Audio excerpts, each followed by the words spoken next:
तो मूवी के स्टार्ट में हमें दो आदमी दिखाई जाते हैं जो कि बेसिकली एक टैक्सी में होते हैं। एक टैक्सी को ड्राइव कर रहा होता है जबकि एक आदमी वहाँ बैठा होता है जिसने ब्लैक और रेड सूट पहना होता है। इस आदमी का नाम डेडपुल होता है जो कि इस मूवी का मेन कैरेक्टर है। ये कहीं जा रहा होता है और टैक्सी ड्राइवर से बातें कर रहा होता है। ये कहता है कि मैं अपने दुश्मन को ढूंढ रहा हूँ, 1 साल से ज्यादा का टाइम हो चुका है और मैं चाहता हूँ कि जल्दी उसे ढूंढ लूं और उसे खत्म कर दूं। तो टैक्सी ड्राइवर कहता है कि तुम उसे ढूंढ क्यों रहे हो? तो डेडपुल कहता है इसलिए ताकि मैं उससे बदला ले सकूं। उसने मेरे फेस का बहुत बुरा हाल कर दिया है। उसने मेरी बॉडी पर कई एक्सपेरिमेंट्स किए। डेडपुल उसको अपना मास्क उतार कर दिखाता है और कहता है कि ये लो खुद ही देख लो। इसी के साथ बातें करते करते जब वो बैक सीट पर देखता है तो उसका वेपन्स वाला बैग नहीं होता। वो टैक्सी ड्राइवर से कहने लगता है कि अरे यार बैग तो मैं वहीं पर भूल गया, अब मुझे सिर्फ 2 तलवारों से काम चलाना होगा। इस वक्त उसके पास सिर्फ 2 स्वर्ड्स यानी तलवारें थी और एक गन थी जिसके अंदर सिर्फ 12 बुलेट्स थी और मुझे इन्हीं से उनको खत्म करना होगा। अब टैक्सी ड्राइवर को उसकी बातें काफी अजीब और फनी लग रही होती हैं और वो चुपचाप सुन रहा होता है। अब डेडपुल वहीं ब्रिज पर उतर जाता है और बच्चों की तरह टांगे हिलाकर कोई ड्राइंग बनाने लगता है।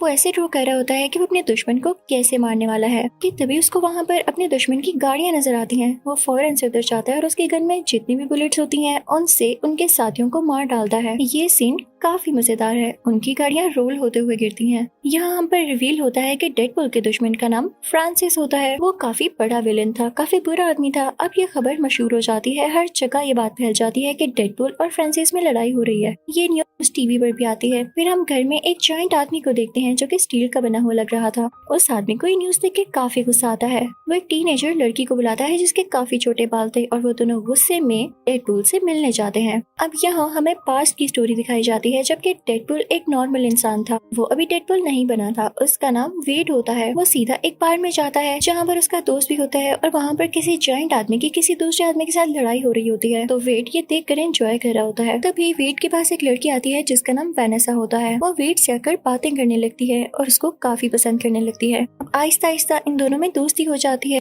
अब इनको एक साथ 1 साल हो चुका था, लेकिन एक दिन वेड बेहोश होकर गिर जाता है। जब होश आने पर वो अपने कुछ टेस्ट करवाता है तो उसे पता चलता है उसके ब्रेन, लिवर और लंग्स में कैंसर है। ये सुन के वो काफी परेशान हो जाता है और वेनेसा भी। अब सीन डेडपुल पर शिफ्ट होता है। लड़ते लड़ते फ्रांसिस वहाँ से भाग चुका था, लेकिन तभी वहाँ पर डेडपुल को आवाज आती है जैसे फ्रांसिस की बाइक उसके पीछे हो। जब डेडपुल पीछे मुड़कर देखता है तो वहाँ पर वाकई फ्रांसिस होता है। डेडपुल अपनी स्वर्ड फ्रांसिस के हाथ पार कर देता है। फ्रांसिस के नाक से काफी खून आ रहा होता है। डेडपुल कहता है कि मैंने आज अपना बदला ले लिया, तुम ही थे ना जिसने मेरी शक्ल का ये हाल किया। इसी के साथ डेडपुल अपना मास्क उतार कर उसे अपना फेस दिखाता है। तो फ्रांसिस कहता है ओह अच्छा तो तुम वो हो। अभी वो दोनों ये बातें कर ही रही होती हैं कि तभी पीछे से वो स्टील मैन आता है। वो वेड को उठा कर फेंकता है। यहाँ पर फिर से स्टोरी पास्ट के सीन में शिफ्ट होती है। वेनेसा वेड से कह रही होती है कि तुमने परेशान नहीं होना, मैं तुम्हारा साथ कभी नहीं छोड़ूंगी, हम मिलकर इसका इलाज करवाएंगे। तो वेड कहता है कि नहीं वेनेसा, मैं तुम्हें इस तरह से नहीं देख सकता, मुझे कुछ हो गया तो तुम्हारा क्या होगा, मैं इस तरह से नहीं चाहता।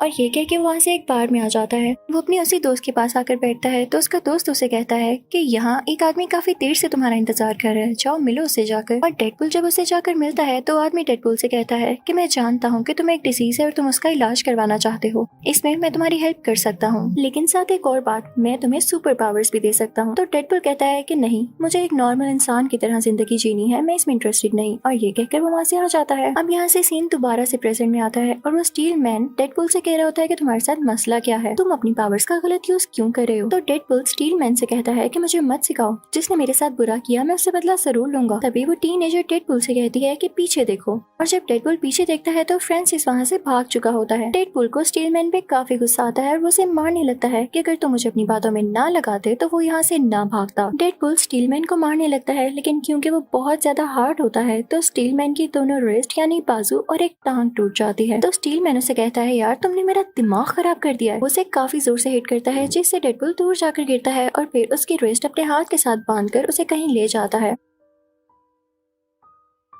अब डेडपुल यहाँ काफी अजीब हरकत करता है। उसे कहने की जगह कि मेरा हाथ खोल दो या वो लोग खुद खोलने की जगह वो अपना हाथ ही काट लेता है। उसके हाथ से काफी खून आने लगता है। कोई नॉर्मल इंसान होता तो वो तो मर ही जाता, लेकिन ये सीक्रेट भी मैं आपको बाद में बताऊंगी कि डेडपुल क्यों नहीं मरा। अब ऐसा करने के बाद डेडपुल ब्रिज से नीचे जंप लगा देता है और एक चंक ट्रक में गिरता है। अब यहाँ से सीन दोबारा से पास में आता है जब डेडपुल एक नॉर्मल इंसान था यानी वेड। वो बेहोश हुआ होता है और जब उसकी आंख खुलती है तो वो किसी जगह पर होता है और उसके आसपास दो लोग होते हैं, एक मेल और एक फीमेल। वो दोनों उसकी बॉडी में कुछ इंजेक्ट करते हैं। वो लोग उसकी बॉडी पर तरह तरह के एक्सपेरिमेंट्स करते हैं और उसे काफी टॉर्चर करते हैं कि उस बेचारे की हालत खराब होने लगती है। कभी उसे इलेक्ट्रिकल शॉक्स दिए जाते हैं, कभी उसे बर्फ जैसे ठंडे पानी में रखा जाता है, कभी उसे बहुत ज्यादा मारा जाता है, यानी सब ऐसी चीजें जिससे वो टॉर्चर फील करे। ये वेट के साथ इसलिए किया जा रहा था ताकि उसकी बॉडी में कुछ चेंजेस आए, लेकिन अभी तक उसकी बॉडी में कोई चेंज नहीं आया था। और ये वो इसलिए कर रहे थे ताकि वेट की बॉडी में कुछ म्यूटेशंस आए और उसमें सुपर एबिलिटीज आए। अब वेट को एक जगह पर बांध कर लेटा दिया जाता है। उसके साथ एक और पेशेंट होता है, उसको भी ये लोग टॉर्चर कर रहे थे। वो वेट को बताता है कि इस डॉक्टर का नाम फ्रांसिस है। यानी अब आपको पता चला कि ये वही फ्रांसिस है जिसके पीछे डेडपुल है, और ये उसके पीछे क्यों है ये भी सुन लें। अब फ्रांसिस वेट के पास दोबारा आता है और उसे एक ऐसे चैम्बर में डाल देता है जिसमें बिल्कुल भी ऑक्सीजन नहीं होती। उधर जाते ही वेट को सांस आना बंद हो जाता है। उसकी बॉडी काफी अजीब होने लगती है, जैसे उस पर किसी ने एसिड फेंक दिया हो और वो चलने लगी हो। फ्रांसिस उससे बातें करने लगता है, लेकिन वेट चुप होता है। और जैसे ही फ्रांसिस जाता है तो वेट अपने मुंह से एक मैच स्टिक निकालता है। उसके चैम्बर से एक पाइप कनेक्टेड था जो कि सीधा सिलेंडर तक जाता था। मैच स्टिक जलाकर वहाँ फेंक देता है। पाइप आग पकड़ लेता है और पूरी लैब को आग लग जाती है। अब वेट वहाँ से बाहर निकल आता है और फ्रांसिस पर अटैक करने लगता है, लेकिन फ्रांसिस उसे पुश करता है जिससे वेट नीचे गिर जाता है क्योंकि उसकी बॉडी काफी वीक हो चुकी थी। दोनों में बहुत लड़ाई होती है, लेकिन वेट उसका सामना नहीं कर पाता।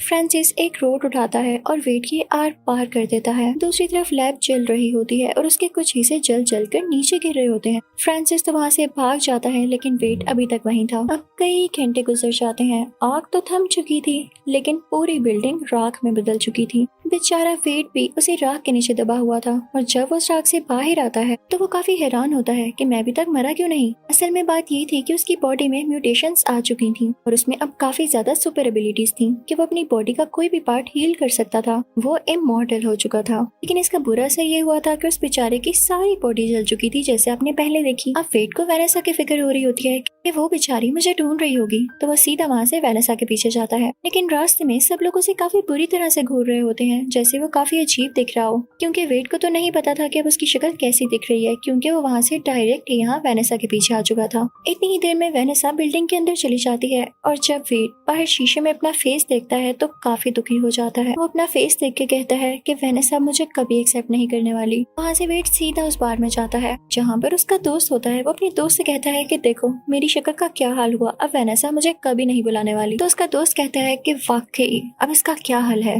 वेट कहता है कि बार में वो आदमी भी नहीं है जिसने मुझसे कहा था कि वो मेरा फेस ठीक कर सकता है। तो उसका फ्रेंड कहता है कि वो आदमी अगर नहीं है जो तुम्हारी डिजीज ठीक कर सकता है, तो वो आदमी तो है ना जो तुम्हारा फेस ठीक कर सकता है, क्योंकि उसी ने तुम्हारा फेस बिगाड़ा है। तुम उसे ढूंढो। वो तो यही समझ रहा है कि तुम मर चुकी हो और तुम्हें कोई सुपर पावर नहीं आई, तो इसीलिए वो तुम्हें वहाँ से छोड़कर चला गया। तो तुम मेरे भाई अपने लिए एक काम करो, अपने लिए एक मास्क और एक सूट तैयार करो जिससे उसे पता चल ही ना सके कि ये तुम हो और तुम जिंदा भी हो। फिर उसके बाद तुम उसको ढूंढना और उस पर अटैक कर देना। मैं तुम्हारा नाम डेडपुल रखता हूँ। और बस यहाँ से वेट का नाम डेडपुल पड़ जाता है। वो अपने घर जाता है और एक व्हाइट कपड़े से अपने लिए मास्क तैयार करता है। यहाँ से उसकी जर्नी स्टार्ट हो जाती है फ्रांसिस को ढूंढने की। अब उसे फ्रांसिस को ढूंढते ढूंढते 1 साल हो चुका था, और वो बीच में जब फ्रांसिस को ना ढूंढ पाता तो उसके साथियों को मार डालता। अब वो वक्त भी आता है जब वो अपने लिए एक बहुत अच्छा ब्लैक और रेड सूट तैयार करता है। और फाइनली वो दिन आ जाता है जब डेडपुल को खबर मिलती है कि फ्रांसिस कहाँ हो सकता है। उसे वहाँ पर वही आदमी मिलता है जिसने उसे कहा था कि उसकी डिजीज ठीक कर सकता है। तो डेडपुल समझ जाता है कि इसका जरूर फ्रांसिस से कोई ना कोई लिंक है। वो उससे गुस्से से पूछता है कि कहाँ है फ्रांसिस। तो वो बेचारा आदमी डर जाता है और उसे बता देता है। अब सीन वहीं पर शिफ्ट हो जाता है जब हमें मूवी के स्टार्टिंग में दिखाया गया कि डेडपुल टैक्सी ड्राइवर के साथ कहीं जा रहा होता है। अब पास्ट और प्रेजेंट के सीन्स मर्ज हो जाते हैं और रियल स्टोरी यहीं से स्टार्ट होती है जहाँ पर डेडपुल उस जंक ट्रक में गिर चुका था। अब डेडपुल को होश आ जाती है, और जहाँ पर वो जंक ट्रक रुकता है ये देख के डेडपुल काफी हैरान हो जाता है, क्योंकि वो किसी बूढ़ी औरत का घर था जो उसके साथ लॉन्ड्री में आया करती थी। जब डेडपुल यानी वेट कपड़े धोने आता था, उसी बूढ़ी औरत ने वेट को सजेशन दिया था कि तुम अपना सूट ब्लैक और रेड कलर में तैयार करो। उन दोनों में काफी दोस्ती हो गई हुई थी कि वो बूढ़ी औरत ब्लाइंड होती है और वो वेट की शक्ल नहीं देख पाती, लेकिन यहाँ वेट उस बूढ़ी औरत को खुद ही बता देता है कि मेरे साथ क्या क्या हुआ। और यहाँ हम पर यह भी रिवील होता है कि जब वेट यानी डेडपुल का कोई बॉडी पार्ट कट जाए तो वो दोबारा से हील करके रीग्रो हो जाता है। ये उसकी सुपर पावर्स होती हैं, सुपर एबिलिटीज होती हैं। तो वो बूढ़ी औरत से कहता है क्या मैं यहाँ तब तक रुक सकता हूँ जब तक कि मेरा हाथ वापस नहीं आ जाता, क्योंकि उसके बाद मुझे फ्रांसिस को ढूंढना है। अब हम फ्रांसिस को उसी फीमेल फ्रेंड के साथ देखते हैं जिसके साथ मिलकर उसने वेड में कुछ इंजेक्ट किया था। अब वो दोनों सीधा वेड के फ्रेंड की बार में जाते हैं। वो दोनों से पूछते हैं कि कहाँ है वेड, तो वो कहता है मैं नहीं जानता। फिर तभी वहाँ पे फ्रांसिस की दोस्त को वेड और वेनेसा की पिक्चर मिलती है। तो वो फ्रांसिस से कहती है कि फ्रांसिस मैं वेनेसा को जानती हूँ, अब वेड तक पहुँचना हमारे लिए आसान है। अब उन लोगों के चाहते ही वेड का फ्रेंड जो कि बाहर में होता है वेड को कॉल करके सब कुछ बताता है। तो वेड काफी परेशान हो जाता है और सीधा उस जगह जाता है जहाँ पर वेनेसा काम करती थी। वो एक बार थी। वहाँ पर जाकर वो सब लोगों से पूछने लगता है कि क्या आपने वेनेसा को देखा है, वो मेरी दोस्त है। लेकिन जब वेनेसा खुद उसे नजर आती है तो उसमें इतना करेज नहीं होता कि वो उससे बात कर सके, क्योंकि उसे ये लग रहा था कि वेनेसा उसका फेस देख के डर जाएगी। तो वहाँ से वो वॉशरूम में चला जाता है। उतनी ही देर में वेनेसा को कोई बताता है कि कोई आपको ढूंढ रहा है। वेनेसा समझती है कि वेड आया है। वो काफी एक्साइटेड होकर बाहर जाती है, लेकिन वहाँ वेड तो नहीं होता, लेकिन उसे फ्रांसिस और उसकी दोस्त किडनैप कर लेते हैं। जब डेडपूल डरता डरता वॉशरूम से बाहर आता है कि वेनेसा से बात कर सके, तो उसे वेनेसा कहीं नहीं दिखती। फिर उसे एक टेक्स्ट रिसीव होता है जो कि फ्रांसिस का था। फ्रांसिस का एक फेक नाम भी होता है जो कि एजेक्स होता है। इसी नाम से उसने टेक्स्ट भी किया होता है। कहता है कि अगर तुम चाहते हो कि वेनेसा तुम्हें वापस मिल जाए तो इस लोकेशन पर आ जाओ। फिर डेडपूल अपने घर जाता है और सारे वेपन्स ले लेता है। ये अपने साथ स्टीलमैन और उस टीनेजर को भी ले लेता है और वही टैक्सी पकड़ता है जिस पर ये पहले जा रहा था। अब ये लोग जंक यार्ड पहुंच जाते हैं जहाँ पर इनको फ्रांसिस ने बुलाया था, लेकिन डेडपूल यहाँ पर फिर से अपना वेपन्स वाला बैग टैक्सी में भूल जाता है। डेडपूल कहता है कि यार मेरे पास तो अब स्वॉर्ड ही है, क्या मैं स्वॉर्ड से ही लड़ूंगा। तभी वहाँ पर फ्रांसिस के साथी आ जाते हैं और ऊपर कंटेनर पर फ्रांसिस और उसकी दोस्त खड़े होते हैं। फ्रांसिस अपनी दोस्त को नीचे भेजता है जो कि इन तीनों से फाइट करने लगती है, लेकिन टीनेजर भी काफी तेज होती है, वो उससे फाइट करने लगती है। मैन बड़े बड़े टायर्स उठाकर फ्रांसिस के साथियों पर फेंकने लगता है। तीनों काफी अच्छे से फाइट कर रहे होते हैं, लेकिन जब डेडपूल देखता है कि उसके साथी फ्रांसिस के साथियों को रोके हुए हैं तो इस बात का फायदा उठाते हुए वो फ्रांसिस तक पहुंच जाता है, जो कंटेनर के ऊपर होता है। यहाँ पर फ्रांसिस और डेडपूल की काफी लड़ाई होती है। नीचे फ्रांसिस की दोस्त ने स्टीलमैन का गला काफी जोर से दबा कर रखा होता है, लेकिन जब टीनेजर ये देखती है तो अपनी सारी पावर्स यूज करके उस लड़की की तरफ फेंकती है और वहाँ पे काफी बड़ा ब्लास्ट होता है और वहाँ के सारे कंटेनर्स मूव करने लगते हैं। वेनेसा भी एक ग्लास चैम्बर में होती है, वो भी नीचे गिरने लगता है। अब फ्रांसिस तो कंटेनर से नीचे गिर जाता है, लेकिन जब वेनेसा का चैम्बर नीचे गिरने लगता है तो डेडपूल उसे बचा लेता है। इसके बाद वो वेनेसा को उसमें से निकालता है, लेकिन फ्रांसिस वहाँ दोबारा आकर डेडपूल पर अटैक कर देता है, लेकिन डेडपूल हील होकर दोबारा से उसके ऊपर आ जाता है और उसके ऊपर बैठ जाता है। अब किसने कहा था फ्रांसिस को कि वो डेडपूल को सुपर एबिलिटीज दे कि बाद में वो उसी पे भारी पड़ जाए। डेडपूल फ्रांसिस को काफी मारता है। फ्रांसिस के नाक और मुंह से काफी खून आने लगता है। अब डेडपूल फ्रांसिस से कहता है कि मेरा फेस ठीक करो। अब तो फ्रांसिस हंसने लगता है, हा हा हा, तुम्हें लगता है कि मैं तुम्हारा फेस ठीक करूंगा? तो डेडपूल कहता है कि अच्छा ऐसी बात है। इसी के साथ वो अपनी एक छोटी सी गन निकालता है और उस पर शूट करने वाला होता है कि तभी पीछे से स्टीलमैन की आवाज आती है। वो उसे कहता है डेडपूल तुम अपनी पावर्स का गलत यूज करोगे, तुम एक हीरो हो, तुम ऐसा नहीं कर सकते। लेकिन डेडपूल उसकी बात नहीं सुनता, वो फ्रांसिस के फेस पर शूट कर देता है। स्टीलमैन बाहर से जितना ह्यूज और पावरफुल दिखता था, अंदर से वो बेचारा उतना ही डरपोक था। उसे ये सीन देख के वॉमिटिंग होने लगती है। अब इस सब के बाद वेनेसा डेडपूल के पास आती है और उसे पंचेस मारने लगती है। तो डेडपूल उसे कहता है कि ठीक है मार लो, मैं जानता हूँ तुम राइट पर हो और तुम्हारा मुझे पंचेस मारना बनता भी है, लेकिन मैं तुम्हें एक चीज दिखाऊंगा, उसके बाद तो मुझे एक्सेप्ट ही नहीं करोगी। तो वेनेसा कहती है कि ऐसी भी क्या बात है। डेडपूल उसे कहता है कि मेरा फेस मास्क उतार के देखो, तुम्हें खुद ही पता चल जाएगा। तो वेनेसा उसका मास्क उतारती है, उसके नीचे एक और प्रिंट होता है। जब वेनेसा उसे हटाती है तो वहाँ पर डेडपूल का रियल फेस होता है जो कि काफी जला हुआ था। वेनेसा उसका फेस देख के कहती है कि क्या बुरा है इसमें, तुम्हारी आंखें, नाक, मुंह सब कुछ तो ठीक है, स्किन का इशू है तो वो सबको होता है, हर किसी की स्किन वैसे भी फ्लॉलेस नहीं होती, मुझे जल्द ही इसकी आदत हो जाएगी, लेकिन मैं तुम्हें छोड़कर नहीं जाने वाली। दोनों बहुत खुश होते हैं, दोबारा से सुलह कर लेते हैं। तो यहीं डेडपूल पार्ट 1 खत्म होता है। Now we are starting part 2। तो पार्ट 2 के स्टार्ट में हम डेडपूल को देखते हैं जो कि काफी सैड अपने अपार्टमेंट में बैठा होता है। वो अपने अपार्टमेंट को आग लगा देता है क्योंकि वो जिंदा नहीं रहना चाहता था, वो सुसाइड कर रहा था। अब हमें पास्ट का सीन दिखाया जाता है कि डेडपूल सुसाइड क्यों करना चाह रहा था। हमें एक फाइटिंग सीन दिखाया जाता है जिसमें डेडपूल अपने कुछ दुश्मनों से लड़ रहा होता है जो कि काफी बुरे लोग होते हैं, लेकिन उनमें से एक आदमी वहाँ से भाग जाता है। तो डेडपूल कहता है कि इसको तो मैं बाद में देख लूंगा, पहले मुझे वेनेसा से मिलना है, क्योंकि इन दोनों को एक साथ रहते हुए पूरे 2 साल हो चुके थे और इसने उसको विश करना था। लेकिन जब डेडपूल घर जाता है तो वहाँ पर वही आदमी आ जाता है जो कि वहाँ से भाग गया था। वो यहाँ वेनेसा को मार डालता है। जब डेडपूल ये देखता है तो उसे काफी दुख होता है। वो उस आदमी के पास जाता है और उसे ट्रक के नीचे देकर मार देता है। फिर वो वापस वेनेसा के पास आता है। वो काफी उदास होकर कहता है कि मेरी वजह से ही तुम मरी, मैं तुम्हारी मौत का बदला जरूर लूंगा। नो डाउट वो उस आखिरी आदमी को भी मार चुका था, लेकिन उन सब लोगों लोगों को खत्म करना चाहता था जो उसके लिए बुरे थे, जो किसी की बिला वजह जान लेते हैं बिना किसी रीजन के। उसे वेनेसा की बहुत याद आया करती थी और वो कई तरह से अपनी जान लेने की कोशिश करता था। कभी वो बिल्डिंग से नीचे जंप लगा देता, कभी उसके अंदर रोड्स घुस जाती,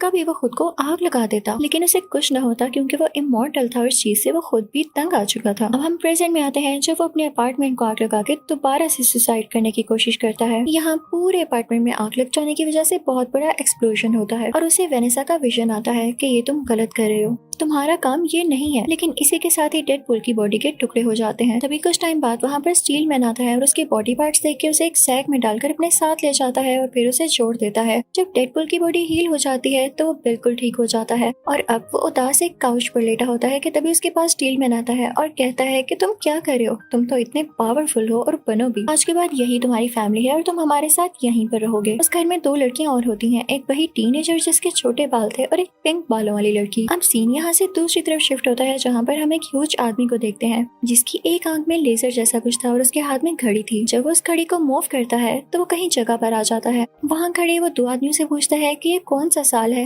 मैं किस ईयर में हूँ। लेकिन इससे पहले कि वो आदमी कोई जवाब देते वो उनको मार कर उनकी गाड़ी लेकर वहाँ से चला जाता है। अब सीन दोबारा से वहाँ शिफ्ट होता है जहाँ पर वो चारों रह रहे थे, यानी डेडपूल, स्टील मैन, पिंक बालों वाली लड़की और वो टीनेजर। ये सब अपनी टीम को एक्स मैन की टीम कह रहे होते हैं। अब टीनेजर स्टील मैन से कह रही होती है कि आपको बहुत ट्रस्ट है ना डेडपूल पर, मुझे तो डेडपूल बिल्कुल भी कंसिस्टेंट नहीं लगता है, ये कुछ भी ठीक से डिसाइड नहीं कर पाता, कभी सुसाइड करने की ट्राई करता है और कभी कुछ ज्यादा इमोशनल हो जाता है। तो डेडपूल फौरन से बोल पड़ता है कि तुम लोग परेशान नहीं हो, मैं खुद को ठीक करूंगा, मैं जितने दिन इस घर में रहा मैंने बहुत कुछ सीखा और हम बहुत अच्छी एक्समैन टीम बनेंगे।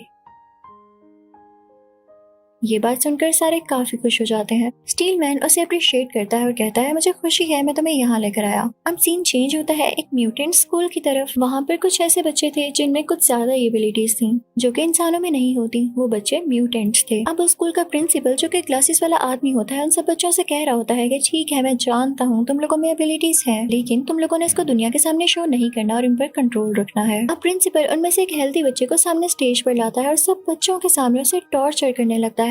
बच्चों से कहता है कि अगर अपनी एबिलिटीज को कंट्रोल ना किया तो आप लोगों के साथ भी यही किया जाएगा ताकि आप ये सीख लें कि कंट्रोल कैसे किया जाता है। पता नहीं कैसा स्कूल था ये। तभी हम उस घर को देखते हैं जहाँ पर वो चारों यानी एक्समैन टीम रह रही थी। तभी स्टील मैन डेडपूल के पास आता है और उसे कहता है कि एक मसला हो गया है और हमें उस जगह पर जाना है। अब जहाँ मसला हुआ था वो उसी म्यूटेंट स्कूल के बाहर वाला हिस्सा था जहाँ पर वो हेल्दी बच्चा टॉर्चर किए जाने की वजह से काफी तंग आ चुका था और बाहर आकर 2 पुलिस कार्स को डैमेज कर चुका था। उसकी एबिलिटी थी कि वो हाथों से आग फेंक सकता था। अब जनाब वहाँ पर ये एक्समैन टीम भी पहुंच जाती है और उस बच्चे को आराम से रोकने की कोशिश करती है, लेकिन वो बच्चा डेडपूल पर और उन लोगों पर अटैक कर देता है, जिसके बाद पुलिस इसके गले में एक डिवाइस डाल देती है। उसी टाइम वेड यानी डेडपूल नोट करता है कि उसकी गर्दन पर कोई निशान है, यानी ये बच्चा ऐसे ही अग्रेसिव नहीं हुआ, इसके साथ जरूर कोई जुल्म हुआ है। तो डेडपूल भी स्कूल के बाकी स्टाफ पर अटैक कर देता है, जिसकी वजह से पुलिस उसके गले में भी वो डिवाइस डाल देती है। इनफैक्ट ये ऐसी डिवाइस थी जो किसी की भी सुपर एबिलिटीज को कंट्रोल में कर सकती थी। जिसके गले में भी ये डिवाइस होती वो अपनी एबिलिटीज को ठीक से यूज ही न कर पाता और सबसे बड़ी बात ये डिवाइस खुद से उतर भी नहीं सकती थी। अब यहाँ पे उस हेल्दी बच्चे को और डेडपूल को एक साथ उधर म्यूटेंट सेल में लेकर जाया जाता है जहाँ पर और भी लोगों को पकड़ कर लेकर आया गया था और उन्हें सूट भी पहनाया जाता है जैसे क्रिमिनल्स का हो। अचानक से वेट यानी डेडपूल को दर्द होने लगती है क्योंकि जब तक उसकी एबिलिटीज उसके पास थी उसे अपनी कैंसर की डिजीज फील ही न हुई, लेकिन क्योंकि उसके गले में डिवाइस थी और उसकी एबिलिटीज उसके पास नहीं थी तो उसे काफी दर्द हो रहा था क्योंकि उसका कैंसर वापस आ रहा था। तो वह हेल्दी बच्चा बोलता है कि हमारी गलती है कि हम अपने लिए स्टेप नहीं लेते, अच्छा खासा मैंने स्टेप लिया लेकिन पुलिस ने आके वहाँ सब कुछ खराब कर दिया। वो लोग जानते ही नहीं कि स्कूल का प्रिंसिपल कितना बुरा आदमी है। उसने मुझे इतना मारा, इतना टॉर्चर किया और जैसे ही मैं इस सेल से निकलूंगा मैं उसे मार डालूंगा। और इसके बाद वो दोनों खाना खाने लगते हैं।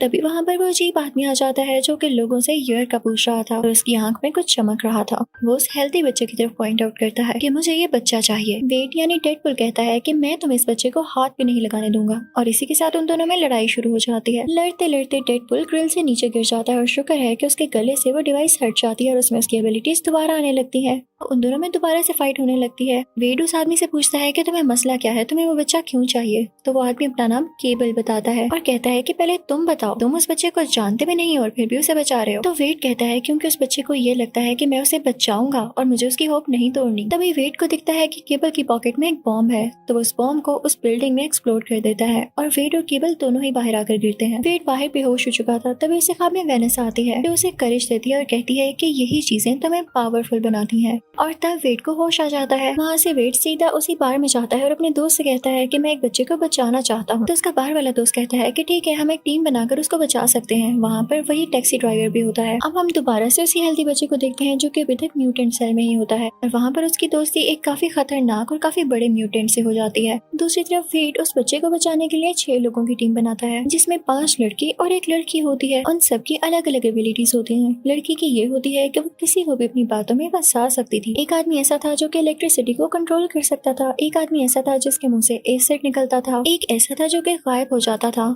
यानी इनविजिबल। एक ऐसा था जो कि इस दुनिया से नहीं था और उसमें एबिलिटीज भी इस दुनिया की नहीं थी। और एक मूंछों वाला आदमी जिसके पास कोई एबिलिटी नहीं थी तो उसे सिर्फ फॉर्मेलिटी के लिए रख लिया गया था। दूसरी तरफ हम केबल को देखते हैं। वो वेड के बार वाले दोस्त को किडनैप कर लेता है और उससे पूछता है कि मुझे बताओ कि वो म्यूटेंट बच्चा कहाँ पर है, साथ ही साथ वेड चाहता क्या है। तो वेड का वो बार वाला दोस्त काफी डर जाता है और उसे सब कुछ बता देता है और ये भी कि वेड के क्या प्लान्स हैं। अब वेड को खबर होती है कि उस म्यूटेंट बच्चे को किसी दूसरे सेल में शिफ्ट कर रहे हैं तो इसके पास अच्छा मौका था उस बच्चे को बचाने के लिए। तो अपनी सारी टीम को पैराशूट्स पर लेकर उड़ता है और उन पुलिस कार्स का पीछा करने लगता है जिसके अंदर वो म्यूटेंट बच्चा था। उस टीम में से सिर्फ एक ही लड़की होती है, वही कर्ली बालों वाली लड़की जो कि पुलिस की कार में बैठ जाती है। अब बाकी लोग भी उस कार के अंदर जाना चाहते थे लेकिन उनसे पहले ही केबल अंदर चला जाता है और उस कर्ली बालों वाली लड़की से लड़ाई करने लगता है। लेकिन तभी वहाँ पर डेडपूल भी आता है जो कि अपनी साथी को बचा लेता है। इतनी देर में उस म्यूटेंट बच्चे ने अपना ग्लास चैम्बर खोल लिया होता है और साथ ही साथ वो उस म्यूटेंट को भी बचा लेता है जो कि काफी जायंट था और उससे दोस्ती कर ली थी उसने। वो म्यूटेंट बच्चा जैसे ही डेडपूल को देखता है तो कहता है कि जब मुझे बचाने का टाइम आया तो तुम वहाँ से भाग गए और अब आ गए हो। अब ये मेरा अच्छा दोस्त बन चुका है। उस जायंट म्यूटेंट की तरफ इशारा करता है और इसके बाद वो जायंट म्यूटेंट डेडपूल की बॉडी के 2 हिस्से कर देता है और फिर वो बच्चा उस जायंट म्यूटेंट को अपने साथ लेके चला जाता है। उसके बाद कर्ली बालों वाली लड़की आती है और वेड यानी डेडपूल के दोनों हिस्सों को अपने साथ लेकर चली जाती है। अब वेड को घर ले जाया जाता है। यहाँ पर वो बूढ़ी औरत भी होती है और यहाँ पर वेड काफी फनी लग रहा होता है क्योंकि उसकी टांगे रीग्रो कर रही होती हैं जैसे किसी बेबी की हो। वो वेट कर रहा होता है कि कब उसकी टांगे ठीक हो और कब वो उस बच्चे को बचाने जाए। तभी वहाँ पर केबल आ जाता है और उससे आराम से बात करता है। कहता है कि मैं तुम्हें अपने सारे कंसर्न्स बताता हूँ, मैं क्यों नहीं उस बच्चे को बचाना चाहता और तुम्हारी सोच भी गलत है जो तुम सोच रहे हो कि अभी भी तुम उस बच्चे को बचाना चाहोगे। अगर मैं तुम्हें बताऊँ कि मैं इस बच्चे को क्यों नहीं बचाना चाहता तो सुनो, मैं फ्यूचर से आया हूँ। मेरी एक छोटी सी बेटी है और एक बहुत अच्छी वाइफ है। अब ये बच्चा बड़ा होकर मर्डरर बनेगा और मेरी फैमिली को मार डालेगा। अभी भी वो स्कूल के प्रिंसिपल को मारने जा रहा है और क्या तुम्हें नहीं लगता कि इसके बाद उसे मर्डर्स करने की आदत हो जाएगी? मैं सब जानता हूँ कि उसने क्या करना है बड़े होकर, लेकिन अब मसला है मैं तुम्हारी हेल्प के लिए क्यों आया हूँ। क्योंकि पहले वो अकेला था और मैं अकेला ही उसे पकड़ सकता था, लेकिन अब उसके साथ वो जायंट म्यूटेंट है और मुझे तुम्हारी जरूरत है क्योंकि तुम ही उसे हरा सकते हो। मैं मानता हूँ कि तुम काफी स्ट्रॉन्ग हो। तो डेडपूल कहता है कि ठीक है, मैं तुम्हारे साथ आऊंगा, लेकिन मुझे प्रॉमिस करो कि तुम जाते ही उसे मारोगे नहीं बल्कि प्यार से समझाओगे। हो सकता है कि वो हमारी बात समझ ले। अब उन दोनों में डील हो जाती है और वो लोग वहाँ से जाने लगते हैं। अब वो लोग वहाँ से जाने लगते हैं तो रास्ते में वेड एक्समैन हाउस पे रुकता है जहाँ पे वो स्टील मैन होता है। वो उसे बुलाता है तो वो कहता है भाई तुम्हारे मसले खत्म नहीं होते, मैं नहीं आऊंगा। डेडपूल और केबल के साथ वो कर्ली बालों वाली लड़की भी होती है, लेकिन जब तक वो पहुँचते हैं तो इतनी देर में वो बच्चा और जायंट म्यूटेंट उस स्कूल के अंदर जा चुके होते हैं। वो बच्चा अंदर जाकर प्रिंसिपल को मारने ही वाला होता है कि तभी वो जायंट म्यूटेंट बाहर आकर उन लोगों से मुकाबला करने लगता है। लेकिन वेड, केबल और वो कर्ली बालों वाली लड़की मिलकर भी उस जायंट म्यूटेंट का कुछ नहीं बिगाड़ पा रहे थे। अभी वहाँ पर स्टील मैन आ जाता है, यानी था वो भी दिल का अच्छा करना चाहता था वो मदद, लेकिन उसमें सेल्फ रिस्पेक्ट थोड़ी ज्यादा थी जो कि अच्छी बात भी है। वो आकर उस जायंट म्यूटेंट से लड़ने लगता है और कर्ली बालों वाली बच्ची स्कूल के अंदर चली जाती है ताकि उस बच्चे को रोक सके। वो अंदर जाकर पहले तो सारे बच्चों को वहाँ से बाहर निकालती है। अब केबल और डेडपूल उस बच्चे के पास आते हैं। बाहर स्टील मैन के पास वो टीनेजर भी आ जाती है और वो दोनों मिलकर उस जायंट म्यूटेंट को मार डालते हैं। अब वो बच्चा प्रिंसिपल को अंदर मारने ही वाला था, तो ये देखते हुए केबल उस बच्चे को मारने लगता है, लेकिन डेडपूल उसे रोकता है कि तुमने कहा था कि हम इसे समझने का एक मौका जरूर देंगे, इसे एक चांस देंगे। अब डेडपूल उस हेल्दी बच्चे को समझाने लगता है कि देखो, अगर तुम प्रिंसिपल को इसलिए मार रहे हो कि वो तुम लोगों को टॉर्चर करता है, तो तुम भी उसे मारने के बाद एक मर्डरर बन जाओगे और कोई तुम्हें अच्छा नहीं समझेगा, तो उसमें और तुम में फर्क क्या रह जाएगा। इसी के साथ वो उस बच्चे की तरफ बढ़ता है और उसे कहता है कि मैं तुम्हें हमेशा से बचाना चाहता था, इसीलिए तो यहाँ पर आया हूँ। लेकिन उस बच्चे को डेडपूल की बातों पर यकीन नहीं आता। अपने हाथों से आग निकालता है और उसे जोर से पुश करता है जिससे वो दूर जाकर गिरता है। अब डेडपूल जब गिरता है तो उसे काफी दुख होता है। वो अपने गले में वही डिवाइस पहन लेता है। हेल्दी बच्चे से कहता है कि ठीक है, अगर तुम्हें शक है कि मैं तुम्हें कोई नुकसान पहुंचाऊंगा तो ठीक है, मैंने डिवाइस पहन ली, मेरी सारी एबिलिटीज खत्म हो गई, अब मैं मर सकता हूँ तो तुम मुझे मार लो। लेकिन केबल इसी के साथ ही उस बच्चे को शूट करने लगता है और वो गोली चला देता है, लेकिन तभी बीच में डेडपूल आ जाता है, गोली उसको लग जाती है। यहाँ पर हेल्दी बच्चा फौरन से वेट के पास भाग कर आता है और उसे सॉरी करता है, लेकिन अब काफी देर हो चुकी थी। अब क्योंकि वेट यानी डेडपूल के गले में डिवाइस थी तो उसके बॉडी पार्ट हील नहीं हो सकते थे और इसी के साथ वो मर जाता है। मरने से पहले वो सबसे कहता है कि अगर मुझसे कोई गलती हो गई हो तो माफ कर देना, मेरा तुम लोगों के साथ अच्छा टाइम गुजरा। मरने के बाद वो वेनेसा के पास पहुंच जाता है तो वेनेसा उसे गले से लगाकर कहती है कि तुम इतनी जल्दी आ गए, अभी तो दुनिया को तुम्हारी जरूरत थी, तुम वापस एक्समैन टीम में जाओ। उधर केबल को भी काफी दुख हो रहा होता है कि उसने क्या कर दिया। वो अपनी वॉच को मूव करने लगता है, इससे टाइम रिवर्स हो जाता है और ये उसके पास आखिरी चांस था जो कि उसने अपनी बीवी और बेटी से मिलने के लिए रखा था। टाइम वहीं पर आ जाता है जहाँ पर डेडपूल को गोली लगने वाली होती है। गोली उसे वहीं पर लगती है जहाँ पर उसकी पॉकेट में कॉइन होता है और लकीली वो बच जाता है। तो डेडपूल अब केबल से कहता है कि तुमने मेरी खातिर अपना आखिरी चांस क्यों जाया किया। तो केबल कहता है जैसे तुमने मेरी हेल्प की वैसे ही मैंने तुम्हारी हेल्प की, तुमने इस बच्चे को मर्डर करने से रोक लिया, इसका मतलब बड़ा होकर ये मेरी बेटी और मेरी बीवी का भी मर्डर नहीं करेगा, तो मेरी फैमिली सेफ है। मैं यहाँ कुछ देर इंतजार करूंगा और अपनी फैमिली के पास वापस चला जाऊंगा। वो सारे लोग वहाँ से जाने लगते हैं, तभी पीछे से स्कूल का प्रिंसिपल आता है और उन्हें बुरा भला कहने लगता है। वो उनको ब्लैकमेल करता है कि मैं तुम्हें मार दूंगा। तभी टैक्सी ड्राइवर वहाँ पे आता है और कहता है कि तुम मारोगे हमें। इसी के साथ वो अपनी टैक्सी उसके ऊपर चला देता है, कहता है कि ये लो मैंने तुम्हें मार दिया। अब मूवी की लास्ट सीन में हम देखते हैं कि केबल की वॉच को टीनेजर और वो पिंक बालों वाली लड़की ठीक कर देते हैं और फिर बाद में उसको वेट भी यूज करता है वेनेसा से मिलने के लिए। इसी के साथ ये मूवी यही एंड हो जाती है। Thank you for watching.